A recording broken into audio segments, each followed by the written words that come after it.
Today, you're going to learn about Bill Cunningham. This guy right here, the guy on the cool bike. It's a bicycle. Now, here's the documentary. This documentary, it found me at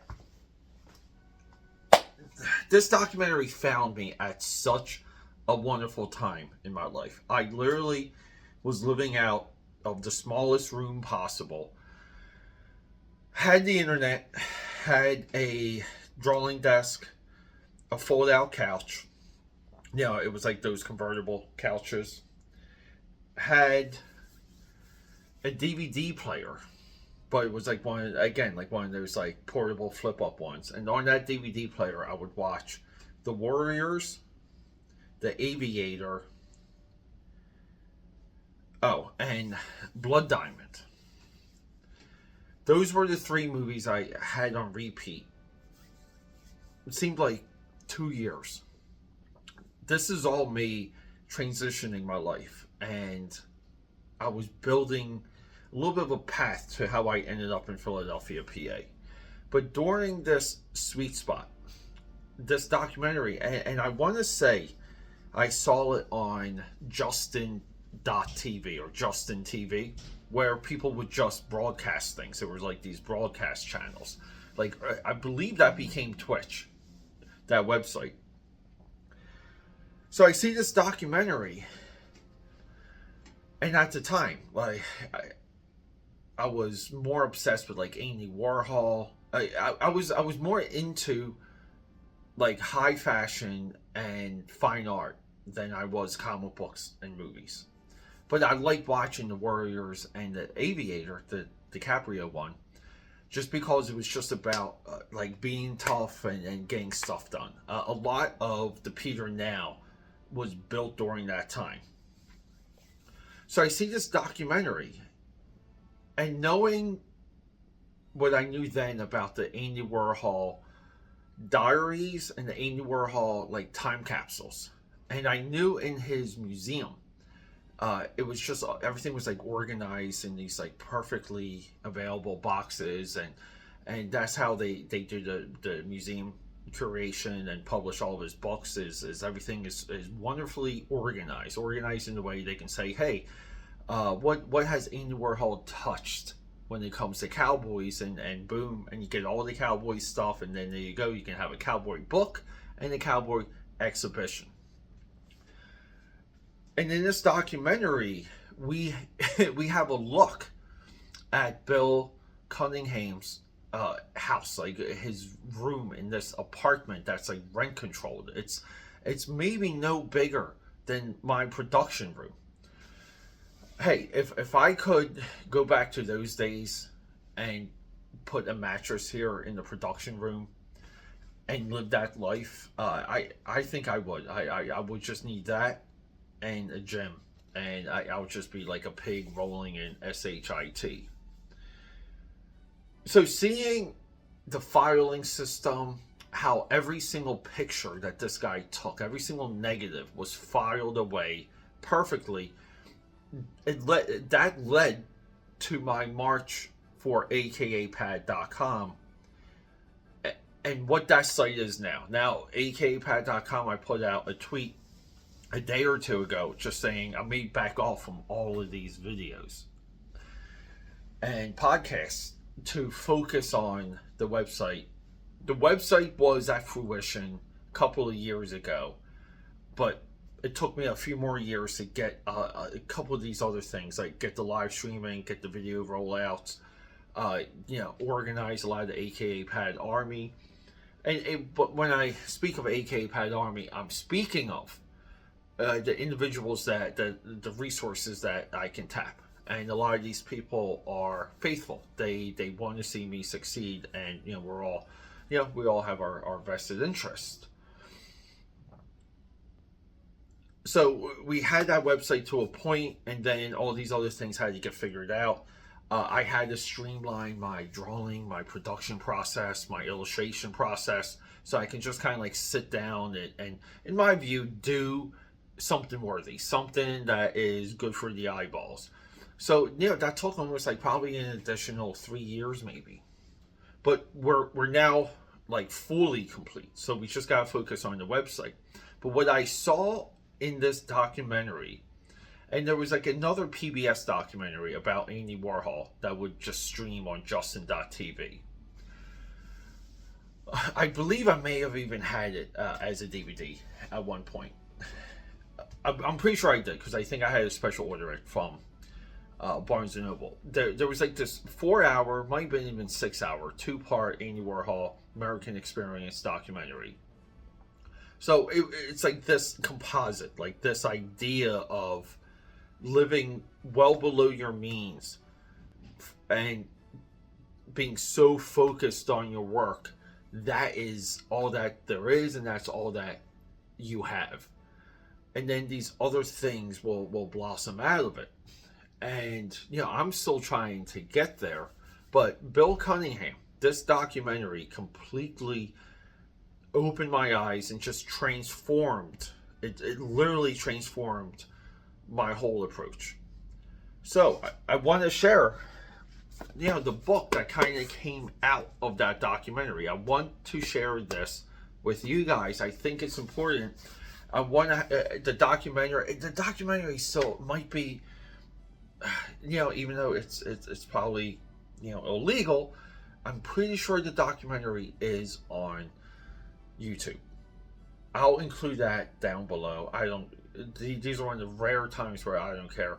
The Andy Warhol documentary, I'll include that down below. That's what she said. So here's the other thing. I know there might be another documentary called like The Confessions or Conversations with Bill Cunningham. That was around 2020. That was like almost like 4 or 5 years ago. I haven't even seen that. The one related to this one is the one that I kind of have on repeat throughout the years. So guys, a part of Saturdays is me like sharing and shedding a bit of myself to you guys. I want to know. Let me know down below. That's what she said. What in your world has had this effect on you? And then, you know, let me know. And then we're going to hit that drawing table, and we're going to have a look at this wonderful, beautiful book. Let's go. Here we go, AKAPADers. This is one of the ones I like, because I bought this book used from a Philadelphia shop, and it was almost like brand new at the time, meaning this was available retail. It shows up in the used bookstore. And let me see, how much did I pay for it? I can't even decipher that. It says new. I don't know what the price was. It may have been marked on the outside, but you know, it was a fraction of what the retail was. A lot of used bookstores work that way. There was a couple of indicated like bookmarks in here. See how these say Bud, B-U-D-D. And we had this envelope inside the book. So, you know, you don't see these things sometimes until you get home. Now, I'm not going to reveal, you know, the other side of the envelope, but Bud is a company. And see, we have this Italian flag. And I think that could be a family crest. Thank you for supporting our small cyclist-owned, operated business. We have a IG right here.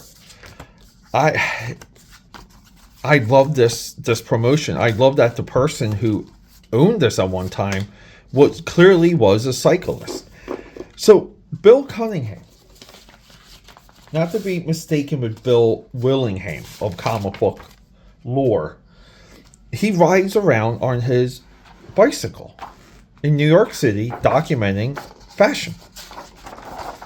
He has a huge, like, somewhat, you can call it like fashion blog, fashion feature. He has a podcast, but he rides around on his bike, and this is him a little bit younger. In the documentary, he's, you know, somewhat of an old man, or a guy that just has years behind him. Contents, 70s, 80s, 90s, 2000s, 2010s. And we see, like, look at young Bill. Now, if you want to see him old, right? Because we're approaching this as if you're not familiar with this guy. You don't know who the documentary was about. But this is him in the time of the documentary. So he's this embedded figure in not only Philadelphia fashion, but he's somewhat of the original curator of street fashion. Is he the inventor of street fashion? I get it. He's not a fashion designer, but this guy documents at such a high obsessive rate. It's hard to question how he's not in the forefront of it all. And when it comes to street fashion, a lot of the commentary goes, we'll hear about FUBU first and not hear about this guy. Is that biased? I don't know.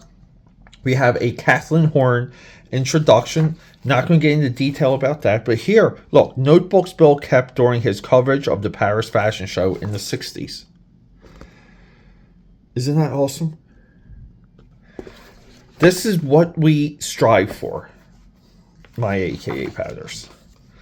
I love shots like this. So there's just something about like the darkness capturing a scene or like a moment with the, like these are maybe the street lights, or look, we have spotlights here, or the flash of the camera.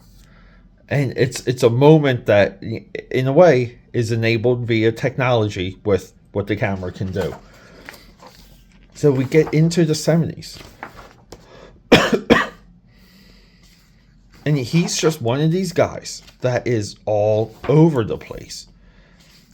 Is this David? Yeah, this is David Bowie right here. Like he's touched everyone. So what he does is he'll photograph for like a couple days, and then I think he has a Saturday feature or a Sunday feature. And then he'll take notes on what he's seeing around the city. He might say like, floral is back this year, and then next thing you know, floral sells out everywhere. I'm interested in capturing a moment with animation and spirit. So books like this, look, Midtown has a chemistry all its own. We see ads like this today with this type of typeface, Chemical Bank. See, but he'll document, like casual up. Biz, or you can even argue this is BizCaz streetwear, like for women, or he'll document furs, and he'll put together these like patterns, and he's just almost like registering and taking everything in and not really spitting it back out. He just he formats it in a way that we see what he's seeing. And speaking of Andy Warhol, guys, here we go. So let me get into it because I did bring it up during the introduction. On my shelf here, and it's always with me because I've been through 2 other versions of this. The Andy Warhol Diaries is, if you really care about being creative, business, and getting work done and forging relationships, aka networking, I don't know if I could recommend anything higher than this. But yeah, we have Andy Warhol here with Santa Claus. I mean, like, it's just, like, I can't tell you how many times I'm in Philly and I want to do the same thing that Bill has done. Even if it's for my own, like, Instagram, even if it's for, like, a website feature. I just view this as we can talk about comics, and yesterday we did the Mutant Chronicles. See, I can look, I hear, like, I can see the creativity in here, but I'm almost like too close to it. I am too close to this. So my commentary is different than what it is here. And I would say anyone that is like a photography major or a aficionado, look, these 2 guys are like maybe like wrestling. Look at this metallic or vinyl raincoat here. Photograph its woman in her shiny coat in 1986. A mugging occurred in the background. Wow. See, look, in the return of the cheetah print. I think anyone involved with textiles and fashion and photography has a different reaction than what I'm having. Look at this Burberry coat here. Fashion is a mirror. reflecting the culture. Wow, this getup is awesome. I mean, these are things, I think fashion has come full circle. Living in the postmodern era, no exaggeration, you will see guys that look just like this dude walking around Philadelphia, PA. And these are one of the things that angers me about the pandemic, because this type of foot traffic was really becoming a thing pre-pandemic in Philly. Look, Jacqueline Kennedy here. Look, Ralph Lauren. I should know all of these if these are all individuals. So David, Claude Montana's pantsuit. Yeah, I don't know some of these names. Look at this dog. Nice. But no, this level of street traffic is strictly a thing that we lost. We kind of want to say Blue City Blues with some Blue City policies.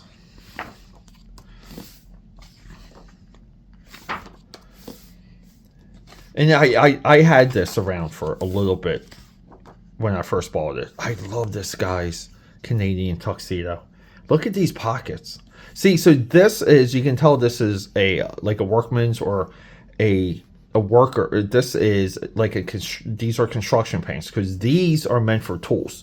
So this is where too, like, like there's a functionality in what you wear. Like look into where crew neck sweaters came from. If you love American football, you should know the history of crew neck sweaters. Dude, these are fantastic. Things in snow, like anything, like a city in snow is one of the best things. Like, you have to live in a four weather city. This looks like Rittenhouse Square, but it's not. It's Madison Square Park. And here we go, the 90s. So, bring on the black, bring on the platforms, bring on the grunge. Look at this lapel here. Double-breasted, really cool. Labinowitz, she's been on the, I think she was just on Bill Maher. She got trashed off of that. You go, look, floss straps never went away from the 90s. Now you have floss bikinis because of that.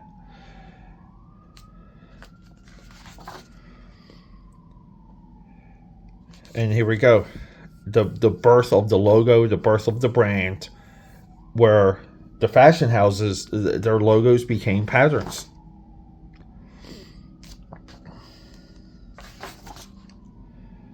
Man, look at this cloak here.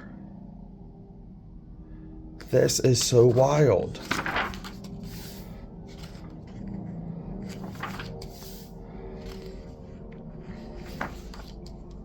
And yes, I know some of you may not associate this channel with this, but every time we talk about fashion, I feel like I have to remind people.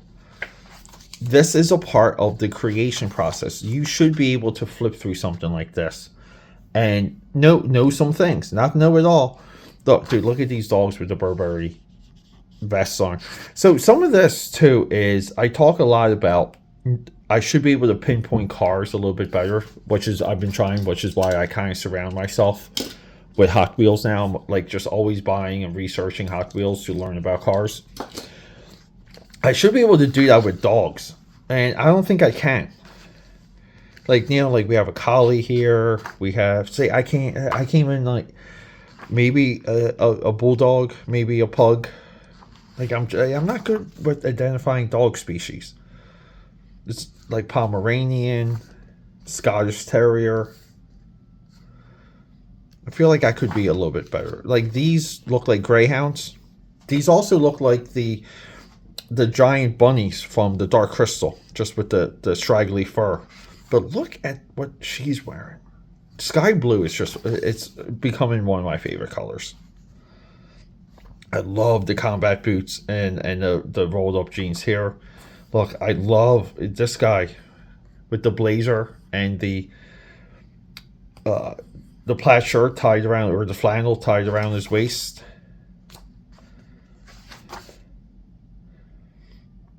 I do like the oversized proportions of the 90s. But you really do not see much of a drastic change. If you're going to be postmodern, you literally get like all the eras. I mean, this looks like it's from today, guys, and this was I forget who this is. I vaguely remember the opposite, the photographer Steve Messel and Madonna right here. Did he shoot her SEX book? We have to look that up. Look at Big Boy Shaq. Seeing some of the celebrities is fun. Just creates a quick connection between me and you. Not between me and the celebrity. We have, Anna Withorn here. I just went through her biography. She's the woman of Vogue, the woman of fashion. Look at this Mickey Mouse backpack, right? Like, you would see kids with this today. As much as you think a lot's evolved or we've gotten through things, some of culture has just kind of been looping itself.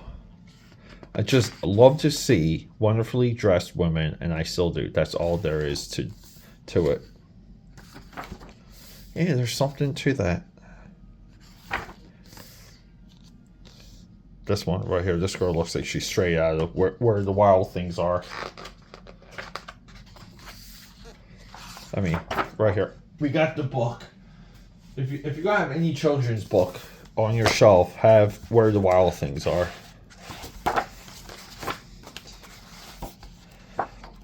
This is my only one of his too that I have, but this kid looks. I mean, she looks. we could just line her up.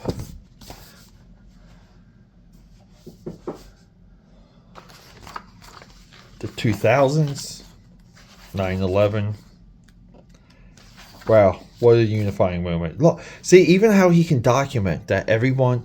So Tom Ford has. He has this wonderful explanation. I don't want to call it a theory. He just says when everyone kind of lands on the same color or the same pattern within the fashion industry, it's because there's only a few manufacturers for the fabric. So they kind of talk to the manufacturers and they can kind of see, hey, everyone's on green this year, and then boom, you go.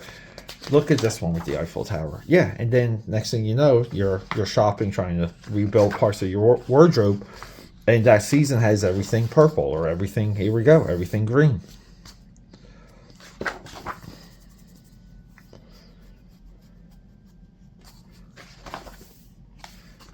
I mean, some of these, look at the subway map. That is cool. See, so just living in Philly, it's been so cold this year because we're the last 2 weeks it's been 20 degrees every single morning.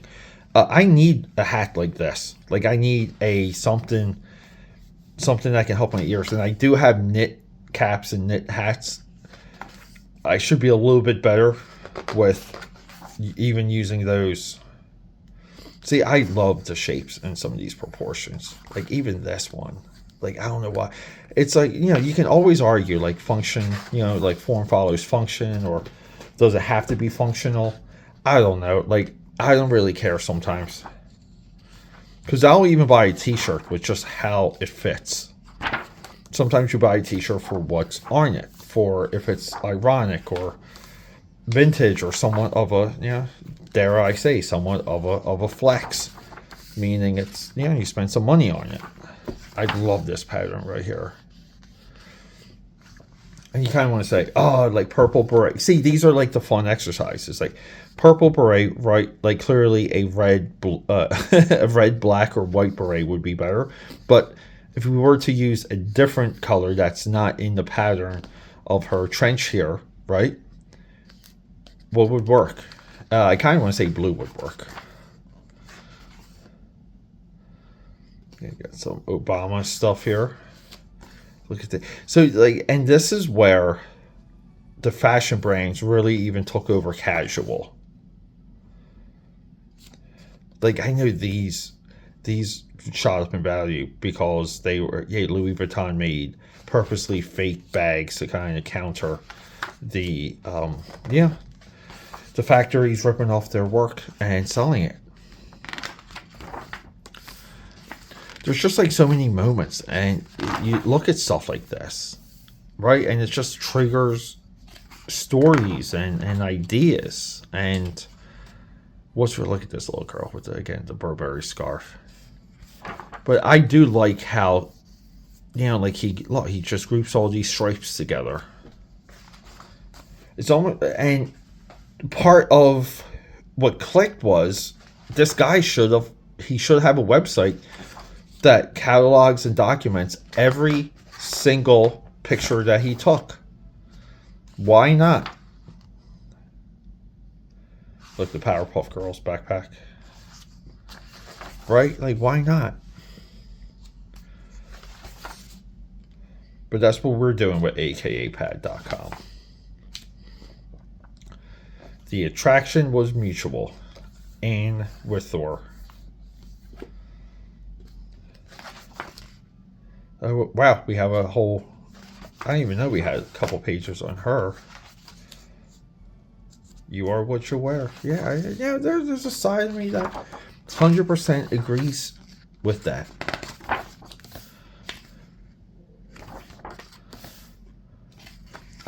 So, and some of this stuff too, like we live in an age where all over printing is feasible. It's a thing. You can customize one of all over prints, all kinds of stuff. And you don't understand, like at one time this was, if you could get someone to do it, you had a source. And if you saw someone that wasn't like on this level that designed an all over print anything and wore it, like it was impressive. Look at this Louis Vuitton. Look, the gold T-Rex storefront. Wow. Hate to say it, I know guys that dress like this.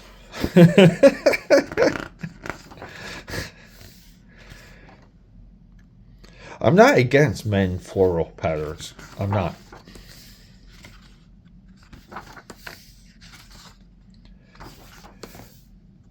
Isn't it funny where you can, when you flip through this, one of the like subconscious things that happen is you can tell what season we're in.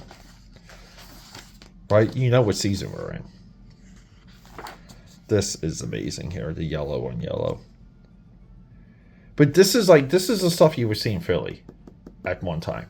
You would just be, even in Fishtown, like Fishtown, downtown, Saturday night, Friday night, you would see that.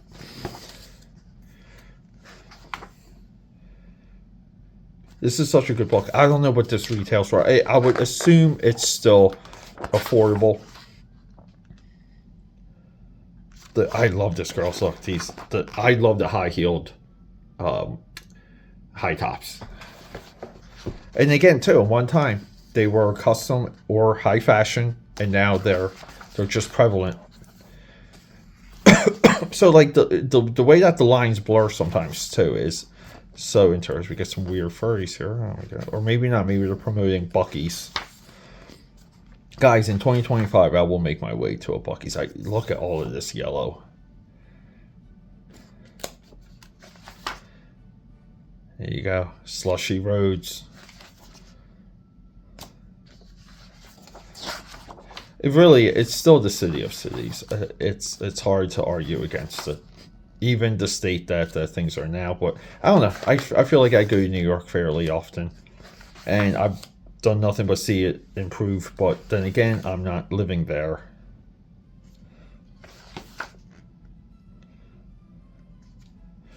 But see, isn't it funny? He takes so many pictures. Like, he's so productive. He can put together a collection of people taking off their shoes.